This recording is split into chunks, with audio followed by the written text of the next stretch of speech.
Hello everyone, I am Narendra Sai Kampath. I recently completed my B.Tech in Information Technology from Ambedkar College of Engineering. I joined in Jspiders JNTU as incubation from my college. I joined in Java full stack course where WebTech is taught by Rasmussen.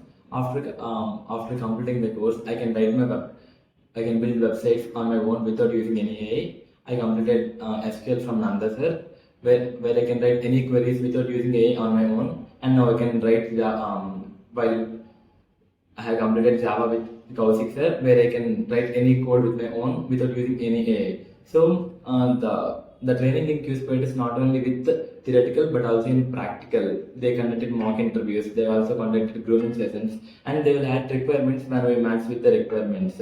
And the journey started from zero, and now I'm not zero, and I have upgraded many skills. And finally, I got placed. Thank you for giving me this opportunity, Jspiders and Jspiders, the NTU.